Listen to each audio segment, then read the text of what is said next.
Hello all, hope you're doing well. In this video we are going to discuss about chemical bonds.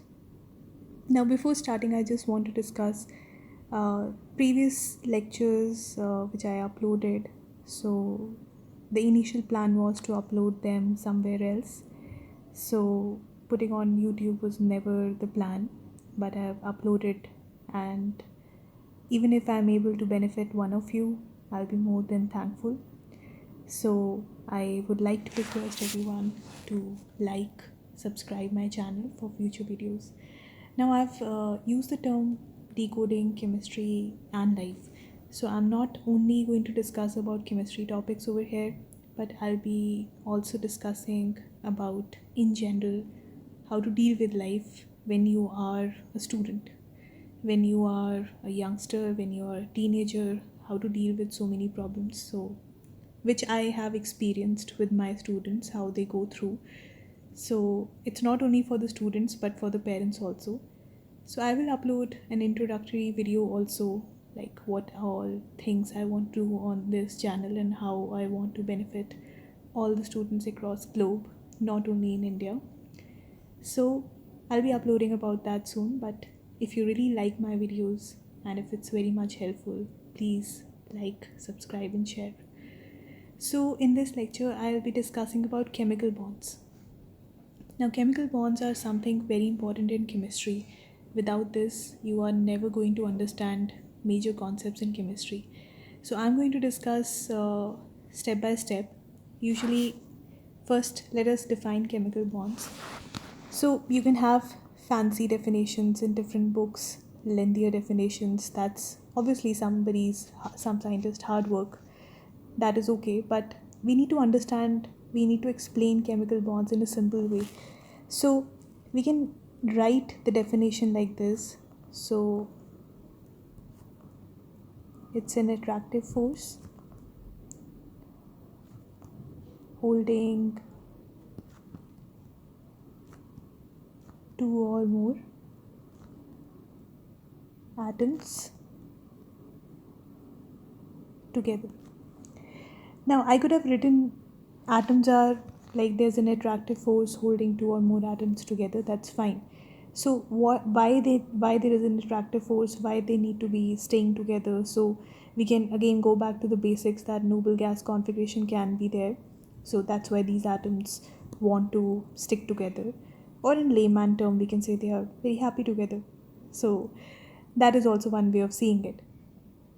So we have a lot of twists and turns in chemical bonds also, but I'll be starting with the basics. So primarily chemical bonds can be of two types. One is ionic bond. We even call it as electrovalent bond. Then the second one that we have is covalent bond. And the third type bond, like primarily it's ionic or electrovalent bond and covalent bond. So the third type of bond that is called as dative or coordinate bond. Now for this we need to have slight understanding of different concepts. So the real, or you can say the better way to understand this dative or coordinate bond is to study chemical bonding, that is in grade 11. But yes, we'll be understanding few things about this bond later on, but we'll start from ionic.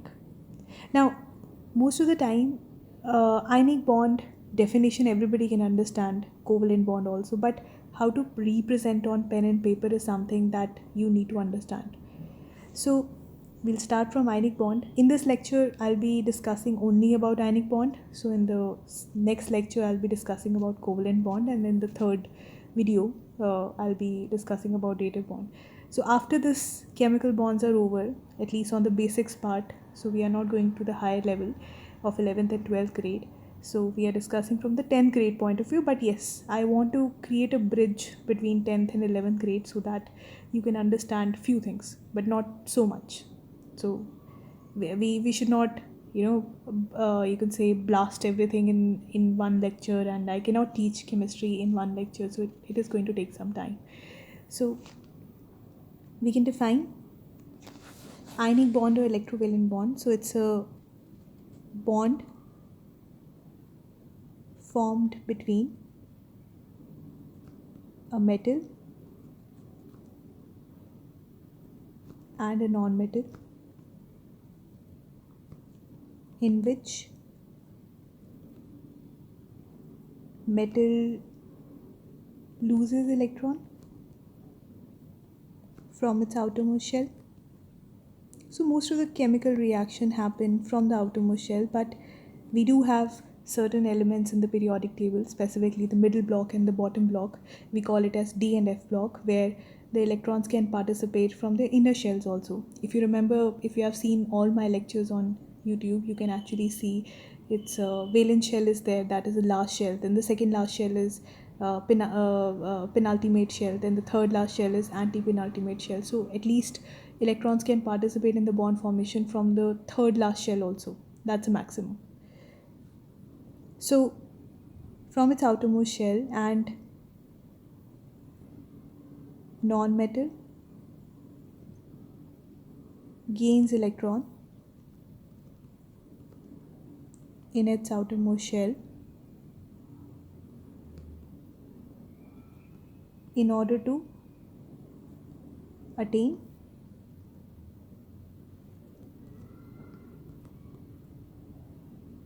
nearest noble gas configuration. So this definition what I've written, it's applicable for certain elements. We are not going to discuss for all the elements. In true sense, we cannot say that a chemical bond can be purely ionic or purely covalent. There can be some intermixing of the character also, that we'll discuss in the future videos when we'll reach 11th grade. But this is basically for a metal and a non-metal I'm talking about. So nothing else. So we are going to discuss only about certain compounds in this. We are not going to discuss radicals like compounds like sodium sulfate. So because it has sulfate in it, SO4 minus. So sulfate has covalent bonding. And please bear with me if there is a disturbance in the background. So okay, so moving ahead. So we defined it, right? So the very simple example, basic example that we can take over here is sodium chloride bond formation. How we can show sodium chloride bond formation on pen and paper. So we know sodium is atomic number 11. Its electronic configuration is 281. Chlorine atomic number is 17, 287, right? So now we are going to represent the bond formation with the help of electron dot structures.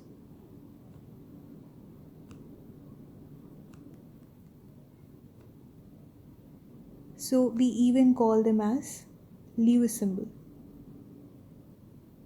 So what we need to do, we are going to write the symbol of sodium, and we are going to put one valence electron in the form of dot or in the form of cross.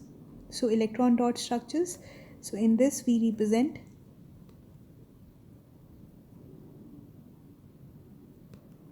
valence electrons in the form of dots or crosses. Now there is no hard and fast rule that sodium is a metal, so you need to show it with a dot. You can show it with a cross also. There is no rule for that. You can show it, should be different. Like if you are showing dots for sodium, then you need to show crosses for chlorine or vice versa. So let's start now. Sodium has one valence electron, so we figure it out from the electronic configuration, if you can see, and 7 valence electrons from chlorine. So one. So now this part is something important. Now most of the students, what do? They just they'll just this something like these are not 7 valence electron, but I'm trying to make a point over here that they will try to show it very haphazardly, right? So this is They try to basically show very much haphazardly these electrons. So what we need to do, like, it has to be symmetrical in the sense, in the form of box. So two electrons on this side, on, you can say square. So on every side you can put two electrons, or whatever electrons are already present, like 6, so you will show it like that. So accordingly it should be symmetrical, so that whoever is going to check that, you can say, subjective answer, at least have a clarity that what you're trying to represent. So if you can see, I have shown 7 valence electrons over here. Now why did I show this one electron in front of the sodium? Because I need to show the bond formation. So the transfer of electron is going to happen. If you can see the definition again, so bond form when a metal loses electron from its outermost shell and a non-metal. The same electron is going to be added by non-metal in its outermost shell in order to attain nearest noble gas configuration. So this sodium is going to transfer this electron to chlorine. Now metals have the tendency to donate electrons. This I have discussed in the previous lectures also. Non-metals have the tendency to accept electrons, right? So IUPAC designs chemical formula in such a way that you have metals on the left hand side, or any electropositive element on the left hand side, and non-metal or electronegative element on the right hand side. So we show transfer of electrons. I'll write it over here. We represent transfer of electrons with the help of curved arrow. So you can see that. So we need to represent that electron is going to be transferred from sodium, and chlorine already having 7 valence electron. So one dot you can represent. See, now we can see the difference. This electron is coming from where? Sodium. So it has been transferred. So sodium will acquire positive charge, chlorine will acquire negative charge, and we can show the bond in between sodium and chlorine in the form of this line. Something we call this as ionic or electrovalent bond. So this line is something represented as a bond, ionic or electrovalent bond. So why they are mutually, stuck together? They are stuck because of this thing, sodium changing into Na plus, right? So sodium had 281 configuration, 11 protons, 11 electrons. This part I have discussed before also. So now it has 28. So protons will never participate in the bond formation. So you have 11 protons, but the number of electrons have been lost, and the same electron is going to be added by chlorine, the same electron, right? And it's going to change into Cl minus. Chlorine 17 protons, 17 electrons, because atomic number of chlorine is 17. 287 configuration was there. Now we have 17 protons, but there is addition of 1 electron, so we have 288 configuration. If you go back to your basics, 288 configuration is configuration of argon. Argon is atomic number 18, so it's showing nearest noble gas configuration. Sodium, if you can see 28 configuration, that's a configuration of neon, atomic number 10. So they both are satisfying their valency, or you can say imitating nearest noble gas configuration, so they are stable. So they are mutually bounded because of this act that they are showing over here. So see, remember one thing, chemistry is all about positive attracts negative. So there is a positive charge getting developed because sodium is donating 1 electron. Chlorine is accepting the same electron. That's why there is a negative charge which is getting developed over here. And mutually they are benefiting each other and they form a ionic bond. We call it as ionic. So this was NaCl, and similar to this, you can try on your own about potassium chloride. So this, try it on your own. You can pause the video, or you can do it after watching the video. You can try. Potassium atomic number is 19, 2881 configuration. It's very similar to sodium because they are family members. If you see a particular group 1, that is the left hand side, your left first vertical column. So sodium, then at the bottom it is potassium. They both have same valence electrons. So this valence electron will be same. Chlorine is same. You already have done this, how to show the chlorine part, so you can try. Then we go to next element. Oh, sorry, not element, compound. Let's take calcium chloride. So calcium chloride, for a moment you can think about it, like what's the chemical formula of that. So you can pause the video, but I'm going to write it. Calcium chloride is CaCl2. So now calcium atomic number is 20. Chlorine we know already 17. So calcium is 2882 configuration. Chlorine is 287 configuration. So now we again have to show the bond formation. You can now in this we are going to keep calcium in the middle. There is a reason, because calcium can donate 2 electrons at a time, like from one atom, but chlorine, if you can see the chemical formula, there are 2 chlorine atoms chemically bonded to 1 calcium. So we need to show 2 chlorine on each side like this. That makes sense that one of the electron of calcium is going to get transferred towards 1 chlorine atom each. So this electron will be transferred over here, this will be transferred over here. So calcium will acquire 2 plus, and again the transfer electron you have to show with a line, that is our ionic bond, minus charge, gain 1 line. So minus charge over here. So now when we are showing calcium this half equation, like it's losing 2 electrons, so again we need to show it. Why? Because we need to show that it's having nearest noble gas configuration. So it was neutral in the beginning, 2882 configuration. Now we have 20 protons and 18 electrons, 288 configuration. That is argon configuration we just discussed a few minutes back. So now chlorine.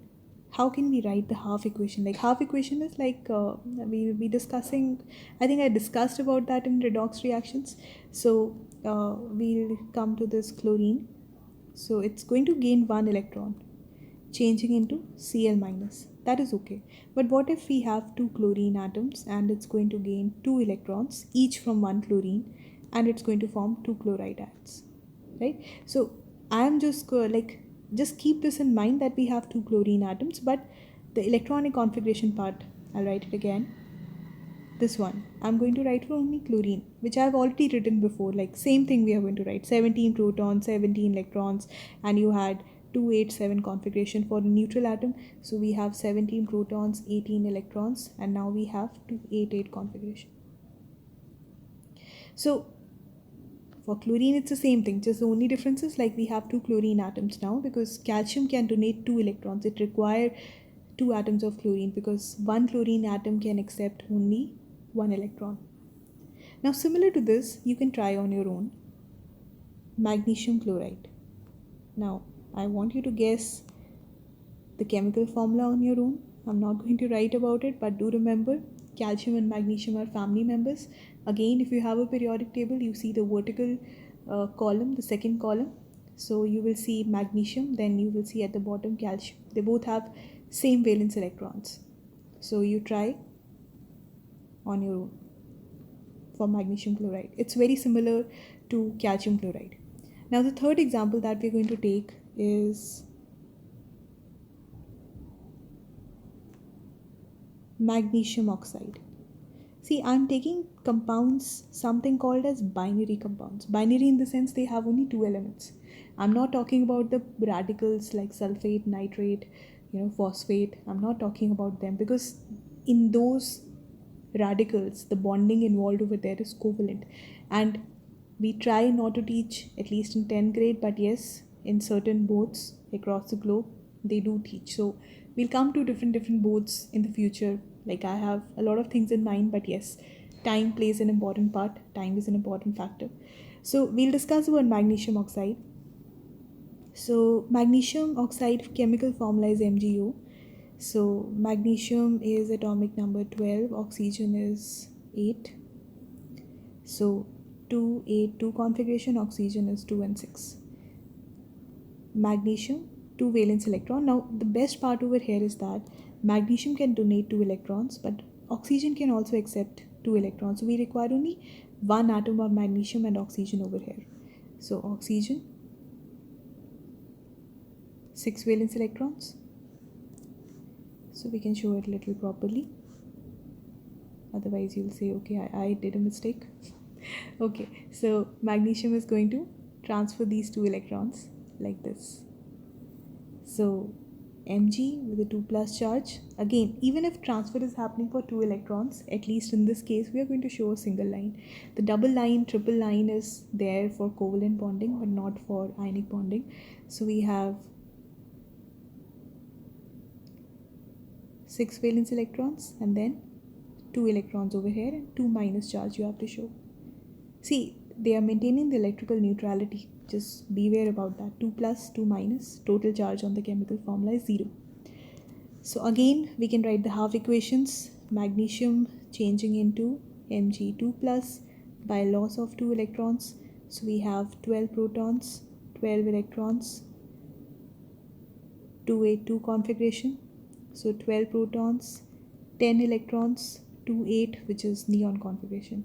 Now oxygen is gaining the same 2 electrons lost by magnesium, O2 minus, 8 protons, 8 electrons, 2 and 6 configuration, 8 protons, 10 electrons, and 2 8 configuration, which is of argon. So this aspect is something important. Just remember that showing everything is important if you have a subjective question.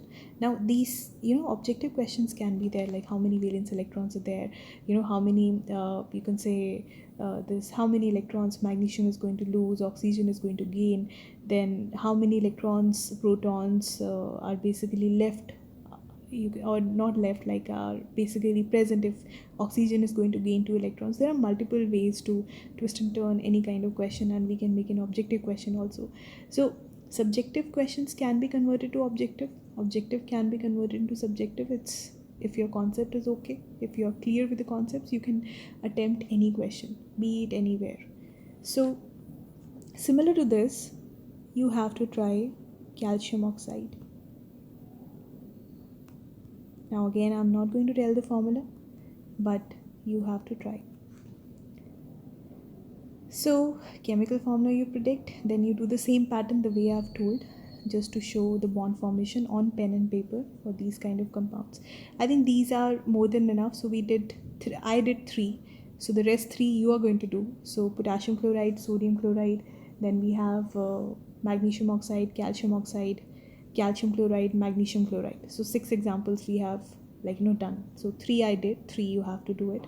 So try it on your own. So this is something very important, and in the next video I'll be discussing about covalent bonds. So thank you very much for listening to this video, and please do subscribe, like, share my videos if I'm able to help you. So I want to share one thing. Like initially when I uploaded these videos, I never had any expectation that somebody will watch my video at the first place. So maybe it's according to the analytics, it takes a lot of time for the views, but when I started getting some views, so my confidence gained up. So you might be thinking, okay, you are having so much experience and then also you are talking about confidence. See, confidence up and down can happen at any age, be it anywhere. It happens with your parents also, it happens with you also all the time, so it's okay. But yes, I really appreciate for everyone for watching my videos, and I am very thankful. So I'll be meeting you again in the next video. Thank you.